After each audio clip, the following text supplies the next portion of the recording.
What if we told you that happiness lies not in seeking pleasure, but in the realization of control over one's actions and reactions? Welcome to the world of Stoicism. Born from the intellectual turmoil of ancient Greece, Stoicism was a philosophy conceived and nurtured by the brilliant minds who sought to unravel the mysteries of human existence. Stoicism was not merely an abstract idea, but a practical guide to life, a way of living that aspired to harmonize man with the rhythm of nature and the universe. At the core of Stoicism is the pursuit of virtue, the highest good that is synonymous with wisdom. The Stoics believed that virtue was the only good, and vice, the only evil. Anything external, wealth, reputation, health, or death, was indifferent, neither good nor bad, but merely preferred or not preferred based on whether they contributed to virtue. Stoicism also introduced a revolutionary concept, the idea that we don't have control over everything that happens to us, but we do have control over how we respond. It encourages us to focus our time, energy, and emotions on things within our control, like our beliefs, judgments, desires, and actions, rather than on things outside our control, like the behavior of others or the course of events. Another principle that Stoics held dear was equanimity, maintaining a calm and balanced mind regardless of life's ups and downs. They believed that by accepting whatever happens, without allowing ourselves to be swept away by extreme emotions, we can attain tranquility and freedom. So, Stoicism, in essence, is about living in accordance with nature, focusing on what's within our control, and maintaining equanimity amidst life's storms. It is a philosophy that teaches us to be self-sufficient, resilient, and virtuous, qualities that are timeless and universally relevant. Now let's dive into the minds of the philosophers who pioneered this thought-provoking philosophy. Our journey begins with Zeno of Citium, the man credited with founding Stoicism. Born around 334 BCE in Cyprus, Zeno was a merchant by trade, but after a shipwreck left him stranded in Athens, he found himself drawn to the world of philosophy. Under the tutelage of the Cynic philosopher Crates, Zeno began to develop his own philosophical ideas. Inspired by the teachings of Socrates and the writings of Heraclitus, he started to form the foundations of what would later become Stoicism. His philosophy, unlike others of his time, was not built on abstract concepts but on practical applications that dealt with the trials and tribulations of daily life. Zeno's Stoicism emphasized living in agreement with nature. He believed that to lead a good life, one must understand the laws of the universe and live in harmony with them. This meant accepting the world as it is, not as we wish it to be, and understanding that everything in life, from joy to suffering, happens for a reason. Above all, Zeno stressed the importance of virtue. In his eyes, virtue was the highest form of excellence and the only true good. He taught that external things like wealth, reputation, and even health are not good or evil in themselves. Instead, it is our judgments about these things that bring us happiness or misery. Zeno's teachings attracted many followers, and he held his lectures at the Stoa Poikile, or Painted Porch in Athens, hence the name Stoicism. His philosophy offered a sense of tranquility and resilience in the face of life's inevitable hardships. It encouraged individuals to focus on what they could control, their actions and attitudes, and to accept what they could not. Zeno's life and teachings have had a profound influence on countless individuals throughout history, from Roman emperors to modern-day thinkers. His philosophy of Stoicism continues to offer practical wisdom for those seeking a life of virtue and peace amidst a chaotic world. Zeno laid the groundwork for Stoicism, but it was his successors who enriched and expanded this philosophy. Next, we meet Cleanthes, a man who was not just a great philosopher, but also a torchbearer of Stoicism. Hailing from the sun-soaked shores of Assos, Cleanthes ascended to the role of the second head of the Stoic school, a position he held with aplomb for over 3 decades. His journey was not without hardship. He juggled the rigors of philosophical study with physical labor, drawing water and tending gardens to sustain himself. Yet his resolve remained unbroken. His life was a testament to the Stoic principles he upheld: resilience, self-discipline, and living in harmony with nature. Cleanthes' philosophical contributions were immense. He accentuated the ethical dimension of Stoicism, emphasizing the importance of virtue above all else. His masterpiece, the Hymn to Zeus, offers a poetic vision of the Stoic principle of following nature.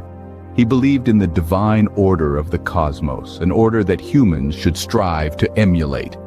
Cleanthes carried forward Zeno's teachings, but it was the third head of the Stoic school who is often considered the most influential Stoic philosopher.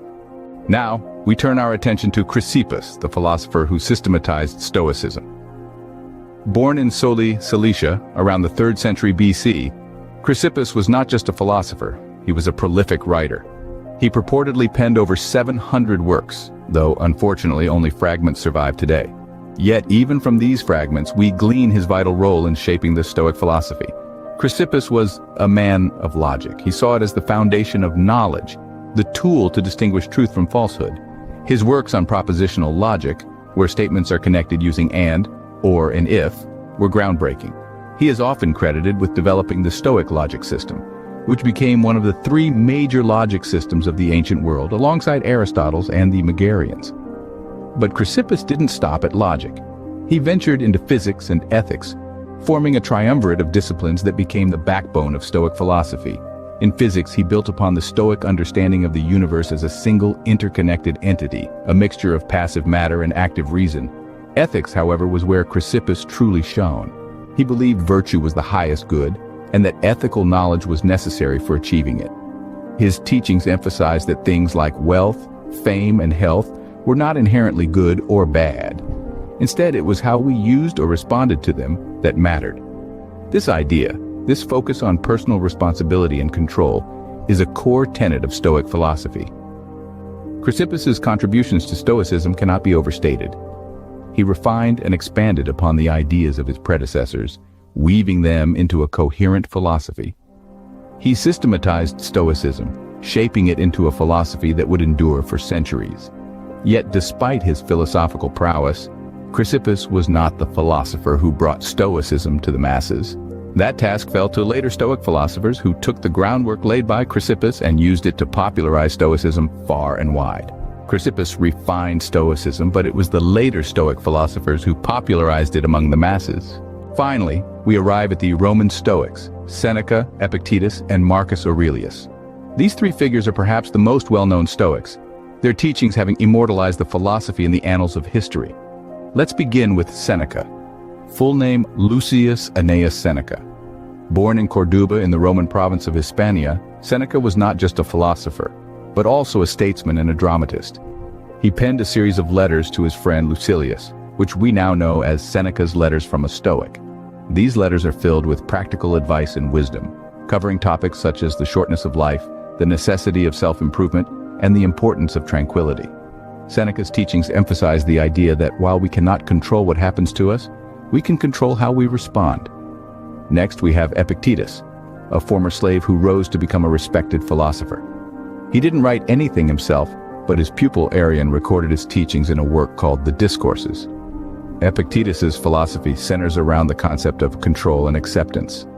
He teaches that we should focus our energy not on things beyond our control, but on our own actions and attitudes.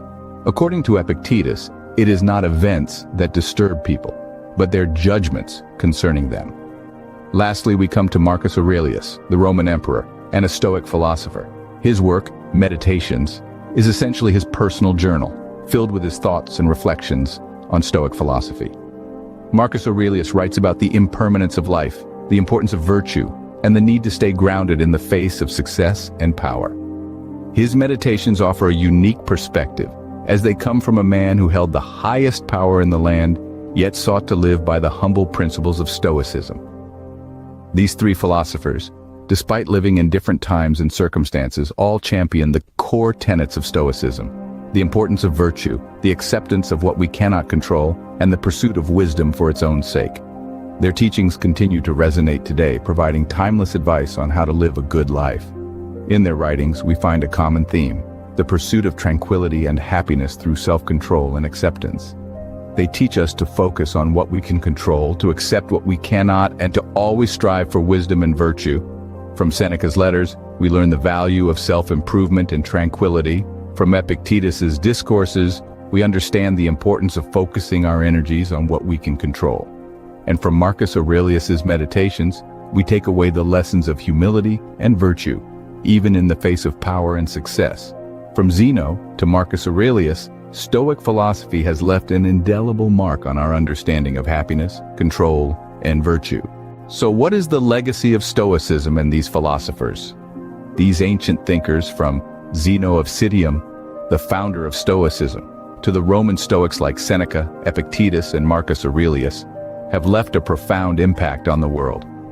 Their teachings have transcended the boundaries of time and geography to continue shaping our understanding of life and how we should live it.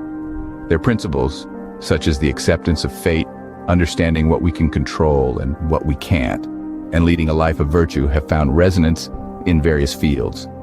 From psychology to leadership and personal development, they have inspired countless individuals to embrace adversity, to find tranquility in the midst of chaos, and to lead a life of purpose and meaning. The legacy of Stoicism is not just in the works and teachings of these philosophers, it is alive in the way we think, act, and perceive the world around us.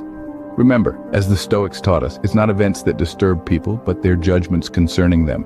Until next time, keep questioning, keep learning. If you found this video beneficial, we'd appreciate it if you could give it a thumbs up. Subscribe to our channel for an abundance of informative content by clicking the subscribe button appearing on the screen at the end of this video. Do you have any questions or comments? If so, please leave them down below. We appreciate you taking the time to watch our video, and we're excited to see you next time.